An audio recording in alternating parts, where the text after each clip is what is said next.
Je salue le divin qui est en vous. Bonjour, mercredi. Bonjour à toutes et à tous. À la fin de la vidéo, nous allons parler du côté métaphysique de cette plante.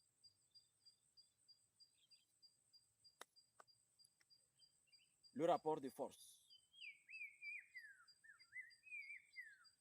C'est quoi le rapport de force? La meilleure manière d'avoir le rapport de force d'une façon imagée est de visiter la forêt, la nature, et de voir à quel point les fourmis mangent les insectes déjà morts. Comment le lézard peut manger à la fois insectes morts et fourmis. Comment les oiseaux picorent les fourmis vivants. Et au même moment, quand l'oiseau meurt, c'est les fourmis qui s'en occupent. Vous allez observer un serpent qui est en train d'avaler une souris. Au même moment, vous allez voir peut-être un autre anaconda ou python qui avale un autre serpent. Peut-être le lion qui mange le lièvre. Ça, c'est la forêt. Maintenant, la société africaine. Le rapport de force est utilisé de quelle manière? Je crois que le rapport de force doit être démontré au sommet de la pyramide, afin que le reste de la société puisse non seulement suivre, mais faire une bonne utilisation.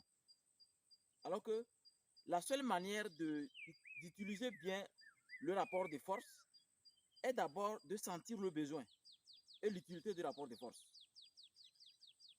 Malgré que c'est une équation naturelle dans la société, mais qui ne peut être utilisée à bon escient que ceux qui ont des valeurs sur lesquelles on peut sentir l'unicité.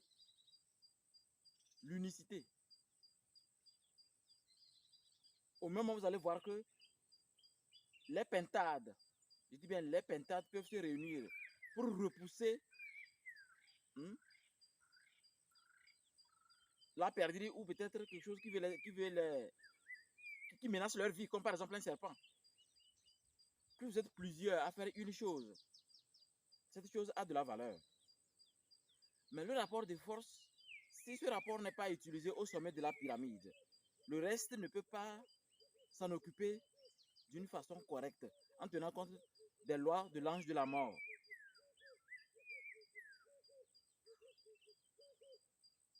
Lors de la séance des 3T, j'ai pu visiter le Louvre.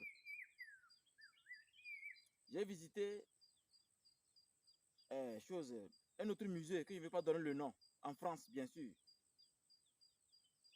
où j'ai vu ce qu'on a appris au Togo lors de la colonisation. Il y avait le chapeau, il y avait le masque du visage, il y avait le chaussure du roi. En fait, le premier roi, Tao Gao, n'est pas allé directement en contact avec ces personnes. On a juste lui, bon, vous savez que quand on arrive, on doit faire de sorte que l'histoire ne soit pas bien transmise. Donc, c'est le petit frère de Tao Gao qui est à l'origine de ce que les autres ont pu prendre sans que aujourd'hui on le réclame fortement. C'est lui qui était présent. C'est lui qui nous a même conduit dans l'astral à voir tout ce qu'on a pris pour qu'on puisse réclamer ça. Je demande au chef de l'État, son Excellence Faure Eswatini Gnassingbé, d'aller en France et de demander Macron de nous rendre ces choses prises lors de la colonisation. C'est très important. Ça fait partie du rapport de force. Ça permet à ce que, avant que le président n'aille, on lui prépare une bague, comme on a fait comme les spirituels du Bénin ont fait pour talons.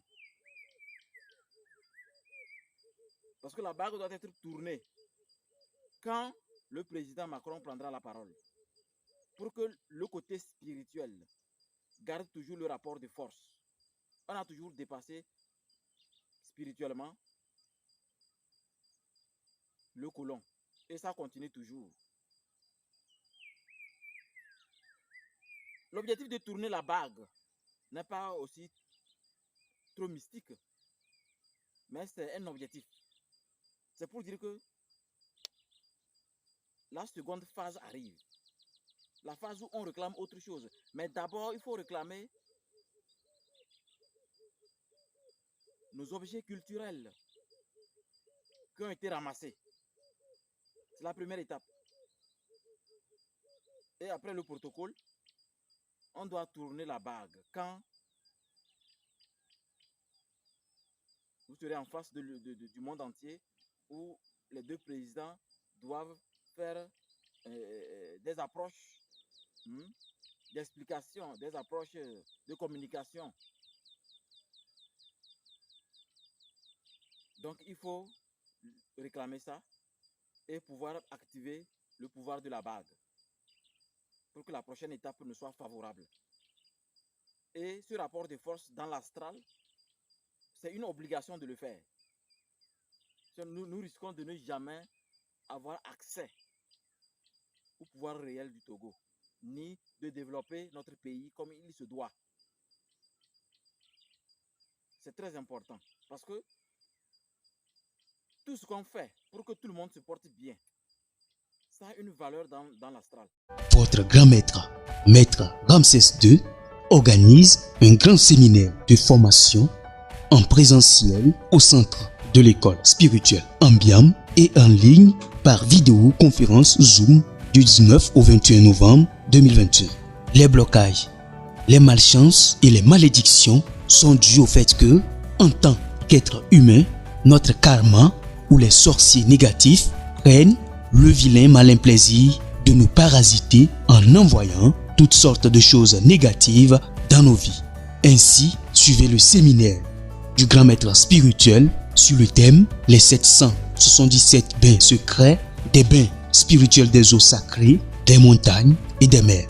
Les inscriptions ont déjà commencé. Contact plus 228 92 89 71 10 ou le 90 56 03 64 ou encore le 93 14 12 78. Nous sommes à la fin de l'année. Débarrassons-nous des négativités de l'année en cours avant d'entamer une nouvelle année. Maître Ramsès II, la solution à tous vos problèmes spirituels.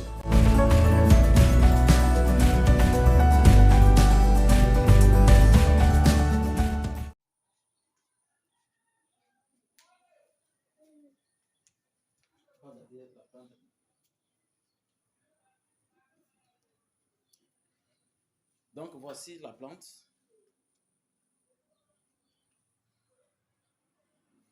En langue, on l'appelle Numupo. Numupo. Et ce Numupo, c'est une plante mystique. Le rôle de cette plante, quand on transforme ça en poudre, c'est d'empêcher que votre aura soit piratée. D'empêcher que votre aura soit altérée. Vous voulez avoir une personnalité vraiment dans l'astral dès qu'une influence se prépare. Je dis bien dès qu'une influence se prépare. Il n'y a pas dit on veut venir vous ôter de votre service, on veut vous renvoyer ou bien on veut vous voler quelque chose ou vous empêcher de faire quelque chose. Non. Je dis bien influence. Parce qu'on doit d'abord influencer quelqu'un avant de lui créer du désordre.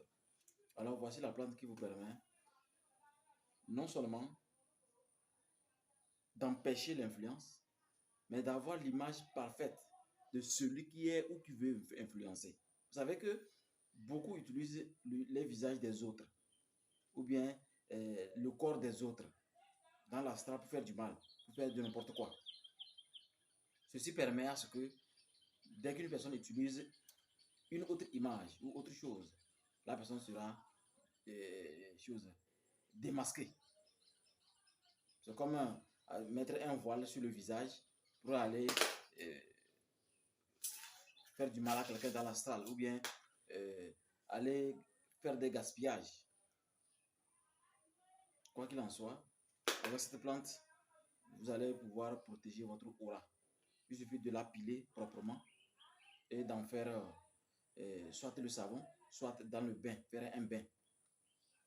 Ou carrément attacher dans un mouchoir violet et mettre sous votre oreiller. Ça permet de voir des choses vraiment extraordinaires, de voir des choses d'une façon très claire. Vous savez que voir très clair est très important pour mieux prendre des décisions, pour mieux mettre en place une stratégie, la bonne stratégie de gestion de votre entreprise ou de votre vie, ou de vos activités dans le spirituel. Sinon, cette plante, elle permet beaucoup de choses. Elle permet beaucoup de choses. Donc, vous pouvez la chercher. Actuellement, elle est là. Il faut aimer suivre les saisons. Cette période-là, elle est là. Vous allez la trouver dans la brousse. Vous allez la trouver. Je vous souhaite une excellente journée de mercredi. Et que les bénédictions vous accompagnent toujours et encore.